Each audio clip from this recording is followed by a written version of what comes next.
And of course, I'm here with Tony Jameson. And Tony, some people might not know that you actually did a comedy show called Football Manager Ruined My Life. And I listened to a bit of it and it did make me laugh quite considerably. Just talk to me about how the idea of that show came about, like, and even like getting into comedy, like how did that come about? How long have we got? So the show, I tell you what, we'll start with the show first, then we'll talk about comedy later on as to how we go into all that bit. But the show came about from coming up with a little 5-minute routine about winning the Champions League with Blind Spartans, and I thought, like, it's not the sort of comedy you can tend to do on like a Saturday night comedy club where you've got office parties and stag do's and hen do's and that sort of stuff in, but somehow it seemed to have enough sort of like hook that people got it. Like, obviously, like, blokes would play it and be like, oh yeah, I've done that, that's pretty cool, like, well done. And then there's sort of be a few people going, that's your game and that's what you play. And then of course there'll be some people going, oh, is that all you've done? Like, that sort of, so yeah, you had that sort of mixture. And I was sort of thinking about it for a little bit. I was like, well, it's weird how we managed to go away with that little bit in a regular club.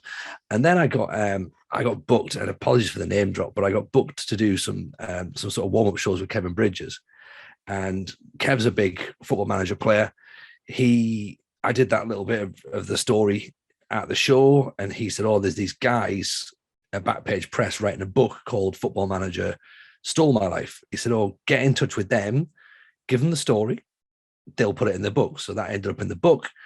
That then led to a chance conversation with Miles. Someone was putting on a games event in Newcastle. He was speaking at it, and they sort of sent me an email and said, oh, Miles is speaking, do you want to come and have a watch? I was like, yeah, cool, let's do that. Sat down, unbeknownst to me, I sat next to the head of PR for Sports Interactive. And they went, oh, are you here for? I was like, oh, I'm a comedian, I'm in the wrong spot, really. And he went, you're Tony, aren't you? I went, yeah. And he went, we were for Sports Interactive. I was like, all right, cool. So spoke to Miles. Miles was like, all right, you've got the bit. I was like, yeah. He says, what's the plan? I said, I might do this show. And I told him the title there. And then I said, a show called Football Manager Ruined My Life. He said, do it. That'd be great. Like, get on board with it. Let us know when you do it. Tag me in the tweets or whatever, and we'll help promote it for you. And I was like, the title's not great for your company. He's like, no, it's fine. Trust me. Like, it's okay.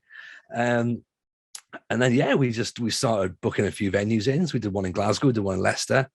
They both sold out within like 24 hours. And I was like, this is okay. And then we sold the one out in London. It was 24 hours. And then we thought, well, should we go to the Fringe and try it for the full month? And that's really scary because nobody knows who you are. And you're doing a show about Football Manager at the world's biggest arts festival. It's like complete sink or swim, essentially. And thankfully we were on the right side of it. The whole run sold out. People got on board with it. Even the press, when they turned up, understood it. And I was really reluctant to let press in because I thought they wouldn't get it.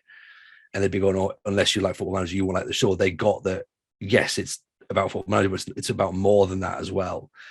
And then the show started to develop. So we took it from an hour. We then started touring it around the country, comedy clubs, football clubs, like loads of places. Like we did one of the video games exhibition centre in Nottingham. We went all over the place, went to Belfast, we went to London, obviously Scotland, like Wales. There's like loads of, like, it was just cool, like really cool. Like people just got on board with it. And the show just started developing to like this sort of 2-hour show. And then we recorded it in we did the show in Newcastle at the Stand Comedy Club, and it's like 300 seat, and we managed to sell the whole thing out. I was like, that's class. Like, I'm really happy with that. So recorded it, and then I've watched it back for the first time in God knows how many years this year, and my God, I cringe at parts of it. But that's just part of what it is, isn't it? But yeah, it was good fun. It was, the idea of it was always going to be that it was a support system rather than anything. So I don't know about yourself as to whether you've been to comedy shows or what before, but a lot of people worry, especially if they sit in the front row, the comedian's going to pick on them. And I was very conscious of, whenever I went on stage, I was like, look, no one's getting picked on tonight, right? Like, we're all here. We all have the same things, the same beliefs, the same ideas. We're just going to make heroes of everybody. So, like, you got a story, that's cool. No one's looking to top that story. We'll tell your story, and we'll make you a hero. And yeah, thankfully, I think people bought into it, and it was it was just great fun. So many like lovely memories of doing that tour. So is that because obviously for people who don't know, if you fancy doing a draft tournament as an AI, you can pick the lovely Tony Jameson. So is that conversations and how that is that how you ended up in the game, or is that a different story? Yeah, that's part of how it is. So when we did this, we did the Fringe, and then we went and did the show in London for SI, and a bunch of sort of games journals, and Macintosh was there, and I think Chris Stark was there, and a couple of people from Big Brother or something, and it was just like this really big, lavish do, and we were sort of chatting away beforehand. I was having a chat with Miles, and he was, we've not seen this show. I just thought about it. We've not seen this. I'm like, no, you haven't. And I really hope you like it, because otherwise it's going to be really, really awkward. But again, like thankfully, like I guess as with everything with this sort of experience was always just like, it just worked out in the end, and people just got it. And it was great, like because of some of the subjects that are talked upon in it, like people relate to different parts of it. There's some bits that are just silly. There's some bits that are just football managers. Some bits that are really serious. There's some bits that talk about mental health. And it's like, it just covers a wide spectrum of stuff that I think that there's enough in there that even if you don't get the game, you don't play the game, you understand enough about it. And I think that was what I found tricky writing it, was to strip it back from just a stand-up show that talks about Football Manager to being a Football Manager show that is funny. Like, and that was a huge shift that required a little bit of tweaking, but yeah, I think we got there in the end. Yeah, and you mentioned, and it didn't matter that you said to name brag about Kevin Bridges, because I was going to mention anyway. But you did those pre-warm-ups, and I've got Frankie Boyle here as well, and I've got Stuart Francis here as well. Like, just how did that come about? Because that's just big in itself, right? Frankie Boyle, like on a Frankie Boyle's tour, which I'm sure would have been a huge, massive sellout. So that's massive. So these are all like, these are the sort of like the warm-up shows. So like they're all done. So these have all been done through the Stand Comedy Club, and they've been like incredibly good to me throughout the years. Like they run a venue in Edinburgh, a venue in Glasgow, and a venue in Newcastle. And when they set the Newcastle venue up, they made me one of the resident hosts of that venue. So whenever we do a festival show in August at the Fringe, we always do the show through the Stand. So we do the show in Edinburgh at the Stand, and you've got all these other venues you can pick from. And then when I do shows in Glasgow, like it literally just feels like going home. Like the audience there, the way the club's set up, it's just perfect. And yeah, they're a sort of company that if they like you, they like you. And then these little opportunities come up, and they sort of like send you little emails. Like they sent me one that was like, "Oh, do you want to host the Bright Club?" Like, because you get like these, like the Kevins and the Frankie shows, but the Bright Club, which is academics doing comedy. So like people doing postdoctorates, going like, oh, like, and you go like, yeah, that sounds really fun, actually. Let's do that. That's great. Like, so you agree at those little things, and then you get like the huge things off the bat that it's like, oh yeah, Kev's doing a couple of warm-ups. Do you want to come and do 20 minutes? Like, yeah, why not? That sounds great. And the things with the Kev and Frankie, they pick you. They pick you rather than like your name's in a pool. Or like with Stuart was like, I was there that weekend anyway. So they said, do you want to host? Because he's one-liner. They said, do you want to host the show and try and like, so it's not just 2 hours worth of one-liners. I was like, yeah, that's fine. That works for me. So that was a little bit more the club booked me, but the other ones, like I say, particularly Kevin and Frankie, was all just like coming direct going, do you want to do 20 minutes? I was like, yeah, that sounds, yeah, why not? That sounds fine. I'm not doing anything else. Right. So let's bring it back to Football Manager, because as much as I could probably talk to you all night about comedy, we need to talk Football Manager. My first question is, because you mentioned the Blythe Spartans thing earlier, I just want to know how did you fall in love with this game? Because you've done, people may say they're crazy things, but like the thing that I liked was with the Blythe Spartans is that you went on that open bus tour, or and sung "We Are the Champions" with your laptop, and there's far more crazier things, and just scour the internet and you'll find them. But what made you fall in love with Football Manager the way that you fell in love with Football Manager? Mate, I'm a lifer on this game. Like I've played.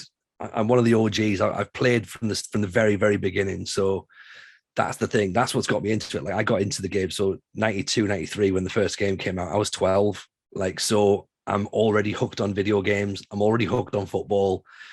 Italia 90 just happened. The Premier League was just forming. Like I'm just soaking up football, video games. And it just made sense for me to get on board with it straight away. I'd played like all the stuff on previous systems like Commodore 64s and Spectrums and Ataris, BBC Micros and things like that. Like that were just management games or football games, which is basically just pixels, really. Nothing, no sort of like strategy or anything involved, and very rarely anything above that. But yeah, just playing that sort of stuff. And once Champ Man came out, I played it, and I don't think I put it down. And then the next one came out, and I was like, I've got to get the next one. And then Champ Man Italia came out, and I was like, now I'm in deep. Like I am in so deep because I'm huge 90s football Italia fan. And when they brought out the Italian disc on it was a 3.5-inch floppy disc, and it was just, you could play Serie A. And I was like, yeah, we're in. And this is when Italian football is at the peak of its powers. And yeah, from that point, I never looked back. So considering how much you've played a Football Manager or Championship Manager or whatever it was is in the past, your draft record is not the greatest. Now, that's terrible. Yeah, because I was thinking, right, surely though, this man must know every tactic inside out, every way the game's played, every way the game likes to play, and should be someone who is like some form of tactical genius, but it hasn't worked out that way. Why do you think so? Because I'm not very good. The thing is, like, there's too much going on now. Like, I'm from a generation where you could do like very, very little. And then I got to about 2010, and there's enough going on there. So the Blythe Spartans story is 2010. We're now on like 2022. There's a lot going on now, and I'm 42 years old now. There's a lot for me to think about, and like even little things like draft pool. Like I don't watch as much football as I probably did back then either. So there's certain players that I wouldn't know necessarily from real world. And then of course you're then looking about how players react in game. I play lower league management in game as well. So the chance of me coming across the players that are good in draft mode are unlikely because they don't play for like Havant Waterlooville or something, or like they're not like, I mean, my current save was Indonesia this year. Like I don't think there's too many players are going to crop up in draft mode from Indonesia or like the second division of Uruguay. So there's a little bit of that. And then there's also just the fact that everyone's really, really good at the game. They're really good at the game. Like people's knowledge of tactics, of like exploits is the word that everybody uses, but like people know how to play the game now. It's not a game. It's like I look at it still like football, like going, oh, where's the logic? Forgetting that it's a game to be played and to win at. And that's the bit that I'm still struggling in my head at. And there's just people who are just really, really good at it. And I'm still about 20 years behind everybody else. And I'm fine with that. So in terms of draft mode itself, right? Because I remember it was enthusiast or addicted, as you put it in your show. But with draft mode, obviously, it's relatively new. It's been around for a while. But in terms of obviously back, say, like 2010, I don't think it was a thing. So have you become as addicted to as draft mode potentially as you have with the offline game? Was the offline game still the main attraction for you? For me, the offline game's still the thing, and particularly now, like we're streaming, that's like still my thing, because that's where my quote unquote bread and butter with the game is, really getting involved, having a really long-term save. That's what I enjoy. But I must admit, the more drafts I do, and I'm not good at them at all when I stretch the imagination, the more drafts I do, the more I am learning, and I am improving. I'm getting a little bit better. Like I've gone from being the worst of the worst to being probably second or third worst of the worst, but that's massive. That's a massive jump, right? And you know, I think I can now fluke my way to a couple of victories, or not set myself up for immediate failure. Whereas I think my first few drafts were just me going, I've heard of them. Why have I lost all the matches? Like, why? Because they're all 42, Tony. That's why. Oh, yeah, that probably does make sense. Like, I try and look at it going, these guys would play well as a team, and they don't. It's a video game. It's not looking at it like real football. And yeah, I think I've learned the hard way. And because it's now all online, I'm learning in a very visible way. And I think you've either got to kick off about it or just laugh and just go, yeah, it's pretty funny, to be honest. And I think I've been very fortunate that I've just laughed at how bad I am and taken all the stick that's come my way. Because as you say, you people will be like, oh, he's played this for ages, he knows what's going on. Nah, I haven't got a clue. Like every game's completely different, and I have not got a clue when it comes to some of this stuff. So then finally from me, in terms of the actual Super League draft, like Mhm. what challenges are you expecting? Obviously, you've got an unlimited Whirlpool budget that you'll be using next Monday. Mhm. Like what challenges are you expecting to face from this draft and so forth?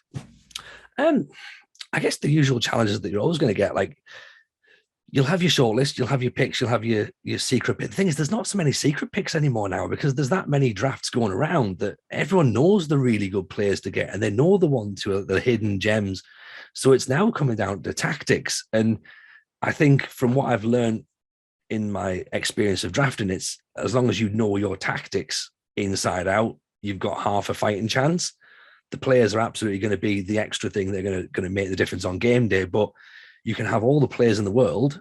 If your tactics wrong and you don't know how to react what's going on in front of you, then it doesn't matter who you've got playing for you. Like you could have bang average players, but if you know how to get the best out of those bang average players and your tactic is good and you can make yourself difficult to break down, or you know how to create overloads or whatever, or create chances and hit on the break, then and you're recruiting for that tactic, then I think everyone's got a chance. Like I've got a couple of ideas up my sleeve as to how I want to play, and I'll recruit based upon that. But I guess ask me in a couple of weeks once it's all over, going, Tony, you know when you said you were going to recruit for the same for that tactic? Yeah, that is that the tactic you always wanted to use? Because that didn't work, did it? Like, Oh, Tony, it's been an absolute pleasure talking to you. I wish I had longer, but really good luck. I really hope things work out for you. It's been absolutely great to talk to you. Thank you so much. thanks, man. Looking forward to it.